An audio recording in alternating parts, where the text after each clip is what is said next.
الحمد لله رب العالمين والعاقبة للمتقين والصلاة والسلام على سيد المرسلين وعلى آله الطيبين والطاهرين سبحان الله. أما بعد أعوذ بالله من الشيطان الرجيم. بسم الله الرحمن الرحيم. يا أيها الذين آمنوا استعينوا بالصبر والصلاة. سبحان الله سبحان الله.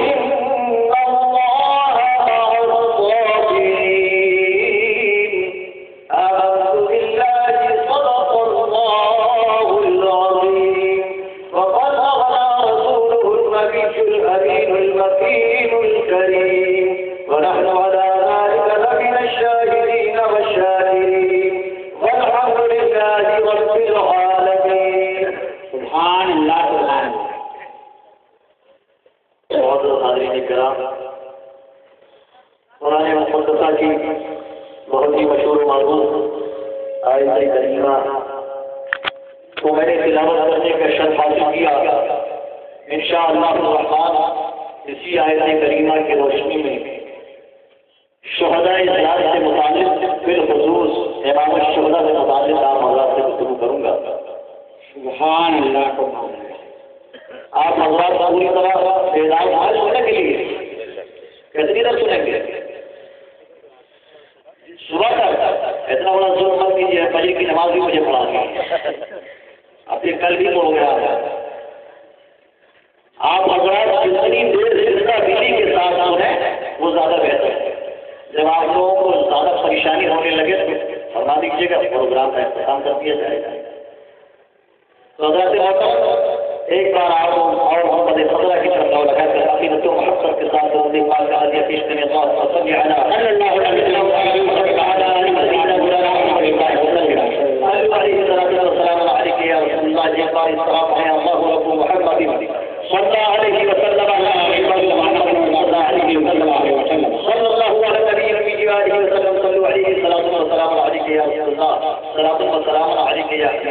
سبحان اللہ سبحان اللہ. جو جواب بیٹے کی میت پر رویا وہ حسین. جو جواب بیٹے کی میت پر رویا وہ حسین. جو زہر کی ریت بستر پہ سویا وہ حسین. وہ حسین کیا بات. جو زہر کی ریت بستر پہ سویا وہ حسین ہے. جس نے اپنے خون سے دنیا کو سویا وہ حسین.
کہتے ہیں نبی کو پیچھے کا علم نہیں، علی کے علم کو دیکھو، سبحان اللہ سبحان اللہ، علی کے علم کو دیکھو، ان کی قوت بصارت کو دیکھو۔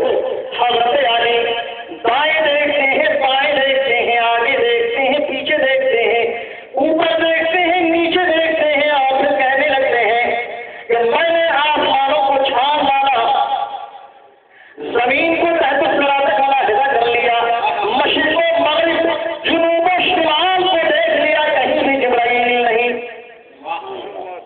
ایک پل میں حضرت علی نے آسمانوں کو بھی چھان دیا، زمین تحت الصراط اس کو بھی چھان لیا، مشرق و مغرب، جنوب و شمال کو بھی چھان لیا۔ جب علی کا یہ عالم ہے تو نبی کا عالم کیا ہوگا؟ زندہ باد زندہ باد۔ علی نے کہا میں نے مشرق و مغرب، جنوب و شمال میں بھی دیکھ لیا، جبرائیل کہیں پر نہیں ہے، لہذا تم ہی جبرائیل ہو۔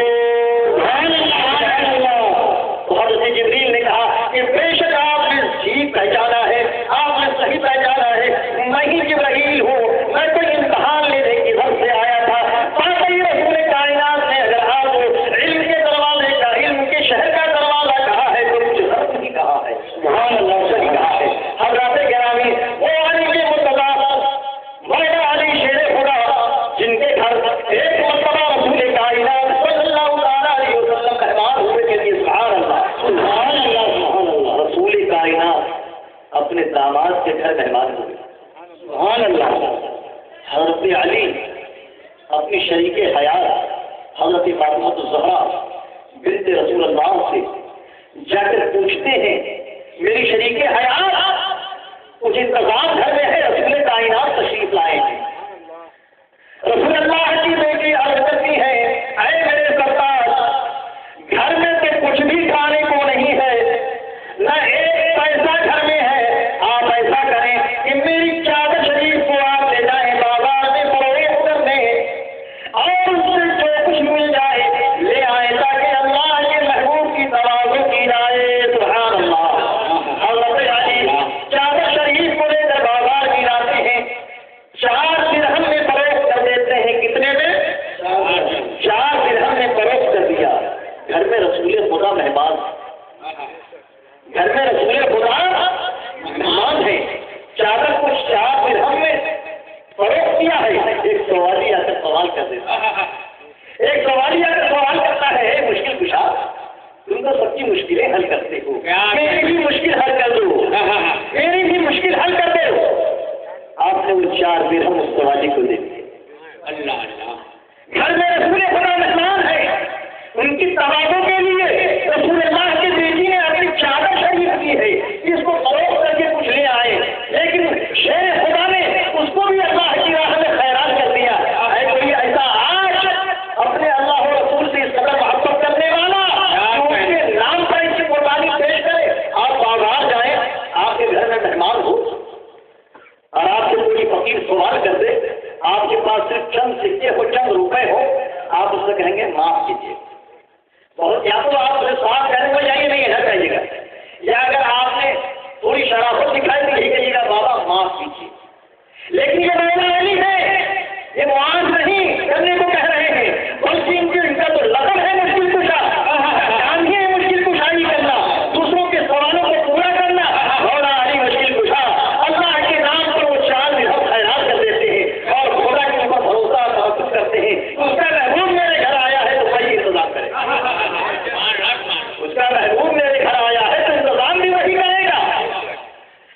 فکر مند ہے، بازار میں چوراہے پر کھڑے ہوتے ہیں، سوچ رہے ہیں کیا کرتے ہیں، دل میں خدا کی بارگاہ میں عرض و معروضہ پیش کر رہے ہیں، اے رب بے نیاز، آج تیری علی کی عزت و آبرو تیرے ہاتھ میں، تیرا محبوب میرے گھر میں مہمان ہے، اس کے لیے کچھ انتظام فرما دے۔ اتنے میں ایک شخص ایک اونٹنی لے کر آتا ہے، ایک شخص ایک اونٹنی لے کر آتا ہے اور علی سے کہتا ہے علی اونٹنی خریدو گے؟ علی اونٹنی خریدو گے؟ جس کے پاس پیسے 1-4 درہم تھے وہ بھی خیرات کر دیا، وہ اونٹنی کیا خیرات کرنے، واہ واہ، وہ اونٹنی بیچنے والا کہتا ہے علی اونٹنی خریدو گے؟ ہم اور آپ ہوتے تو غصہ ہو جاتے اس کے اوپر، یہ میرا مذاق اڑانے آیا ہے، شاید جان گیا ہے میری تندرستی کو، لیکن مولا علی مشکل کشا غصہ نہیں ہوتے ہیں، بلکہ یہ کہتے ہیں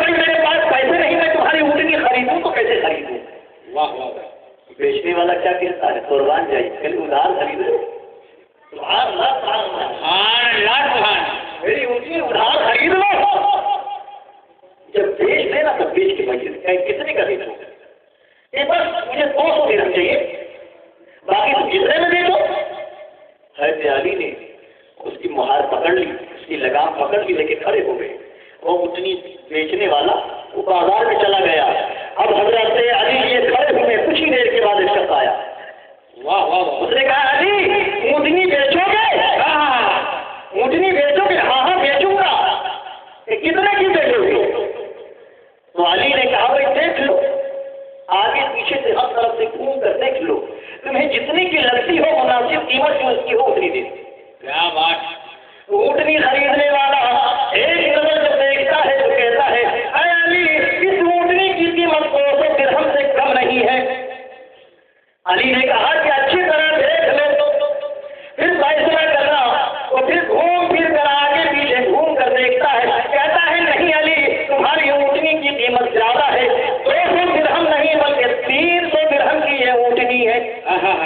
حضرت علی نے کہا کہ میں کچھ نہ کہوں گا، فیصلہ تمہارے ہاتھ میں ہے، تم ایمانداری سے جتنے پیسے دے دو، ایک مرتبہ پھر دیکھ لو، سوچ لو، سمجھ لو، ایسا مال بیچنے والا ملے گا؟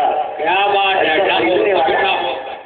دیکھ لو جو مناسب قیمت ہو وہ دے دو۔ اور ایک بار پھر غور و خوض کرتا ہے اور دیکھتا ہے، کہتا ہے اونٹنی تمہاری بہت ہی لاجواب ہے، پورے بازار میں اتنی اونٹنی نظر نہیں آئی ہے، تمہاری اونٹنی کی قیمت 400 درہم سے کم نہیں ہو سکتی۔ اور 400 درہم نکالے اور علی کے ہاتھ پر رکھ دیا۔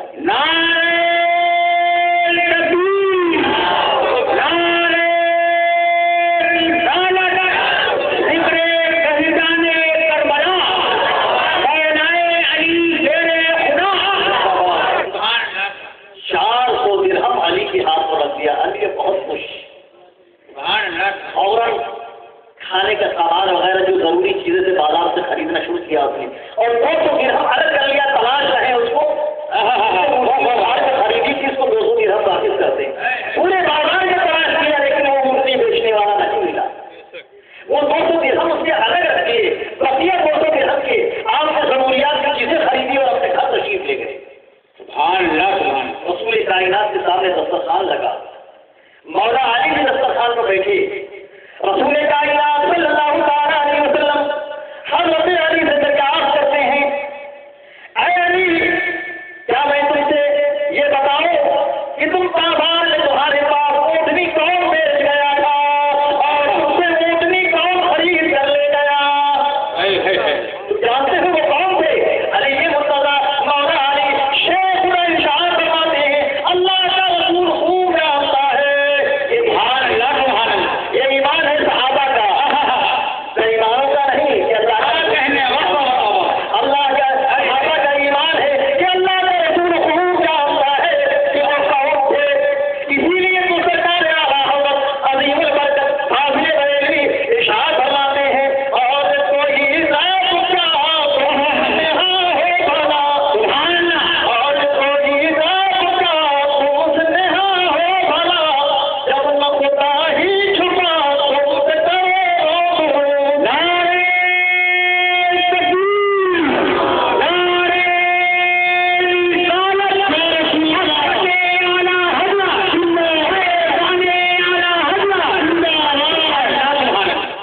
سرکار کائنات صلی اللہ تعالیٰ علیہ وسلم کہتے ہیں جبریل اے علی میں بتاؤں تو کون تھے کہ تمہارے پاس اونٹنی بیچ گئے تھے؟ جو اونٹنی تمہارے پاس بیچنے آئے تھے وہ حضرت اسرافیل علیہ السلام، وہ حضرت اسرافیل علیہ السلام تھے، اور جو اونٹنی تم سے خرید کر لے گئے ہیں وہ حضرت جبریل امین تھے۔ سبحان اللہ، سبحان اللہ۔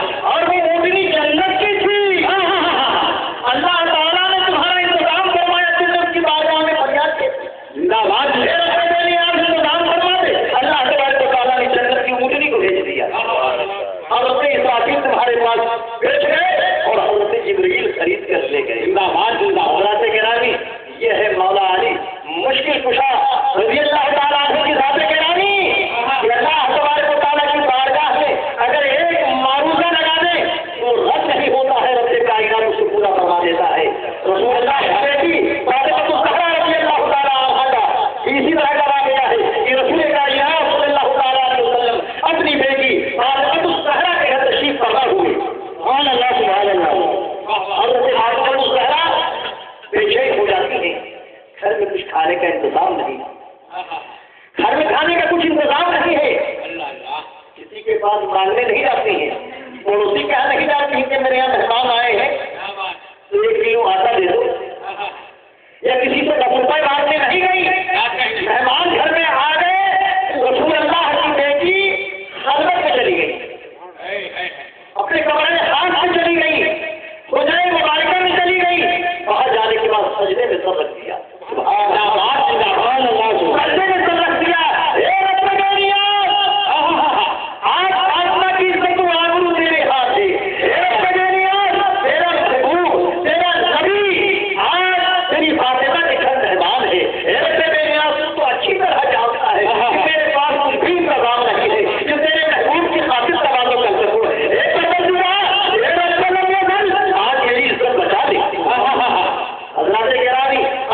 گرانی وہ فاطمہ الزہرا کہ اگر ایک مرتبہ بارگاہ خدا بندی میں گر گرائیں تو جنت سے جنتی دسترخوان آ جائے، جنت کی نعمتیں آ جائے، جنت سے کھانا آ جائے، جنت سے پھل آ جائے۔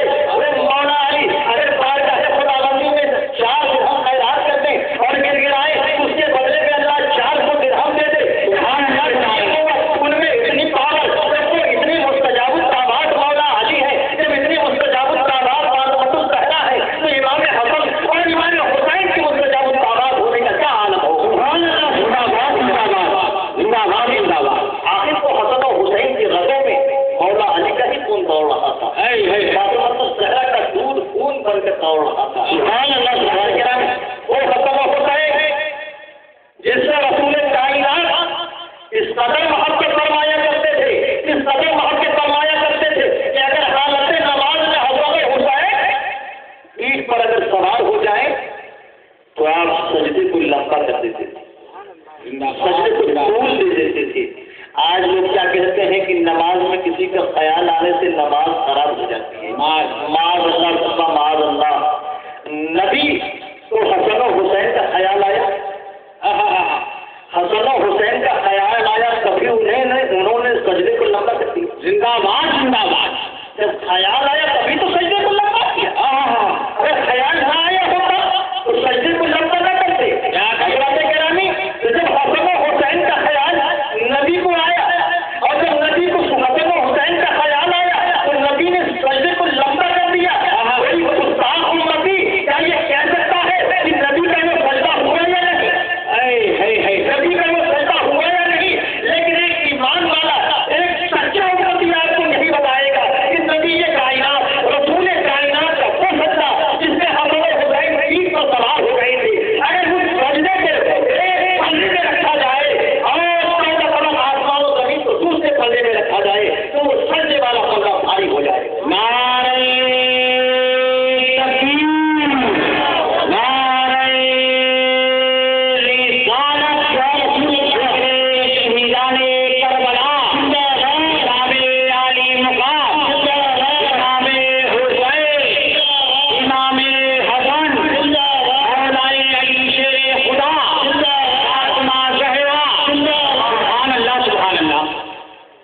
صلی اللہ علیہ نبی رمی وآلہ وسلم صلو علیہ الصلوۃ والسلام علیہ یا رسول اللہ، صلوۃ والسلام علیہ یا حبیب اللہ۔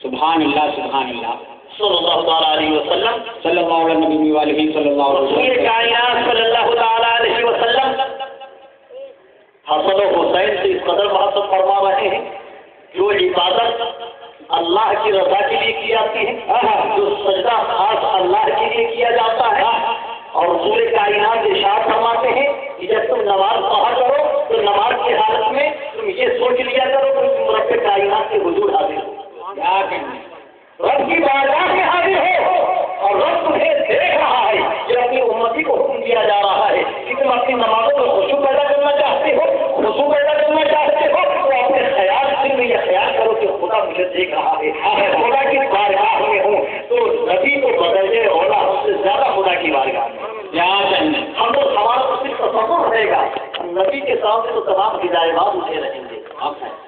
نبی کو خدا کو بے پردہ دیکھ رہا ہوگا، اور خدا کی بارگاہ میں، خدا کی بارگاہ میں، خدا کی چال میں، خدا کی ذکر میں کہاں بھی حسن و حسین کو رسول نہیں بھولے، کہاں بھی اپنے نوازوں کو حسین پاک نہیں بھولے، اور ان کی محبت اس قدر شدت سے دل میں رہی کہ آپ کو یہ احساس رہا کہ کہیں میں سجدے سے سر اٹھا دوں گا تو حسین پاک کے لیے آئیں گے تو انہیں تکلیف ہوگی، زندہ باد انہیں تکلیف۔ حضرات محترم، وہ حسین پاک جسے رسول کائنات صلی اللہ تعالیٰ علیہ وسلم اپنے کاندھے پہ بٹھایا کرتے تھے، کیا کہنا کاندھے پہ بٹھایا کرتے تھے، اپنی زلف مبارک حسین پاک کے ہاتھ میں تھما دیتے تھے۔ سبحان اللہ سبحان اللہ۔ حسین پاک نانا جان کے کاندھے پر سواری کرتے، نبی کی زلفیں ہاتھ میں دیتی اور مسکراتے ہوئے رسول کائنات چلتے، امام حسین کی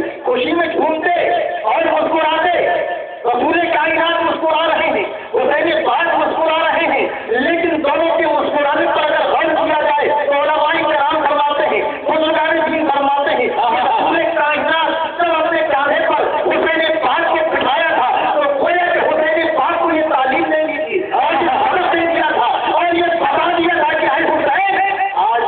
تمہارا بوجھ اٹھا رہا ہوں. زندہ باد سبحان اللہ. آج میں تمہارا بوجھ اٹھا رہا ہوں, کل میری امت کا بوجھ تمہاری کندھے پر ہوگا.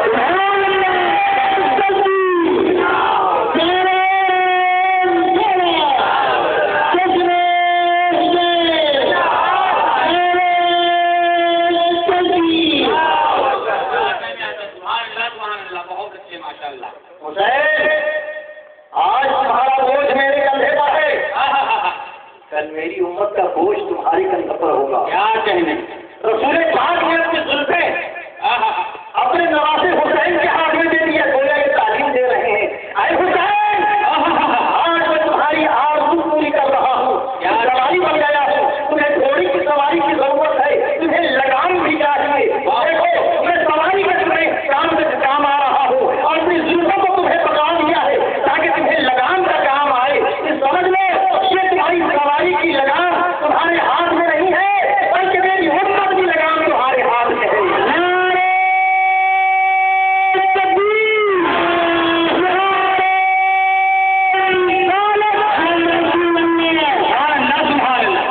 رسول کائنات صلی اللہ تعالیٰ علیہ وسلم حسین پاک کو کاندھے پر بٹھاتے ہیں, اپنے زلفوں کو تھماتے ہیں. حسن مجتبیٰ کو بھی بہت پیار کرتے ہیں. حسن مجتبیٰ کے رخسار پر سرکار کائنات اکثر بوسہ دیا کرتے ہیں.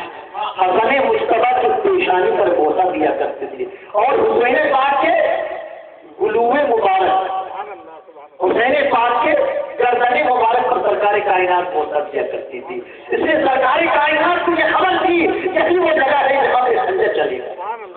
رسول کائنات کو پہلے سے خبر تھی یہی وہ جگہ ہے جس میں چھری رکھی جائے گی. رسول کائنات اس مقام کا بوسہ لیا کرتے تھے, اور حسن مجتبیٰ کے رخسار کا بوسہ لیا کرتے تھے, اس لیے کہ رسول کائنات کو خبر تھی یہی وہ رخسار ہے جس میں زہر ڈالا جائے گا, جس میں زہر دیا جائے گا, اور میرے پیارے حسن مجتبیٰ کو زہر دے کر شہید کیا جائے گا. حضرات محترم, اور رسول کائنات کو اس چیز کی خبر جب حسن مجتبیٰ کی ولادت ہوئی اور حسین پاک کی ولادت ہوئی, تبھی اس بات کی خبر ہو گئی تھی.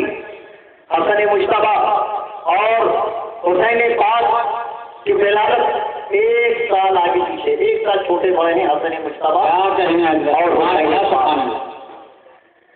جب حسن مجتبیٰ پیدا ہوئے, حضرت جبریل امین پر حکم خداوندی حاضر ہوئے. رسول کائنات اللہ تبارک و تعالیٰ آپ کو سلام کرواتا ہے, اور آج کی بیٹی کی یہاں فرزند پیدا ہونے پر آپ کو مبارکباد دیتا ہے. سبحان اللہ سبحان اللہ, زندہ باد زندہ باد. ان کی پیدائش پر رب کائنات مبارکباد بھیج رہا ہے. رسول کائنات سے حضرت جبریل ارشاد فرماتے ہیں, یا رسول اللہ, یا حبیب اللہ, حسن مجتبیٰ کی اور آپ کے بیٹی کی یہاں جو فرزند پیدا ہوا ہے اس کی پیدائش کی خوشی آسمانوں میں منائی جا رہی ہے. رب کائنات اس کا نام رکھنا چاہتا ہے. رب کائنات اس کا نام رکھنا چاہتا ہے. رسول کائنات مسکراتے ہیں اور کہتے ہیں جبریل کیا نام رکھا ہے اللہ تعالیٰ نے؟ کہ اللہ تعالیٰ نے اس فرزند کا نام شفر رکھا ہے. کہ سبحان اللہ, شفر رکھا ہے. سریانی زبان میں شفر کہتے ہیں, اسی کو عربی میں حسن کہتے ہیں. رسول کائنات مسکرانے لگے, کہنے یہ سریانی زبان میں شفر ہے اور ہم اسے عربی میں حسن بھی پکار سکتے ہیں. لہذا حسن و حسین کو شفر و شبیر بھی کہتے ہیں. اسی طرح جب امام حسین کی ولادت کا سعادت ہوئی, حضرت جبریل امین اس موقع پر بھی تشریف لائے, اور اس موقع پر بھی مبارکباد دی, اور رب کی طرف سے رکھا ہوا نام پہنچائے کہ رب تعالیٰ اس فرزند کا نام شبیر رکھتا ہے. زندہ باد زندہ باد. اس فرزند کا نام شبیر رکھتا ہے. تو رسول کائنات نے کہا ٹھیک ہے, اسے عربی میں حسین کہتے ہیں. سبحان اللہ سبحان اللہ. اللہ تعالیٰ کہے اور رسول اس کا مطلب سمجھے. سبحان اللہ سبحان اللہ سبحان اللہ. عربی میں اسے شبیر کہتے ہیں. لہذا شبیر کے نام سے حسن و حسین پکارے جاتے رہے, اور حسن و حسین کے نام سے بھی مشہور ہوئے. حضرت گرامی, وہ حسن و حسین جس سے رسول کائنات اس قدر محبت فرماتے, اس قدر محبت فرماتے کہ اگر حسن و حسین مچل جاتے کہ نانا جان ہمارے پاس نئے کپڑے نہیں ہیں, ہمارے پاس نیا چہرہ نہیں ہے, ہم عید نہیں منا سکتے ہیں, نانا جان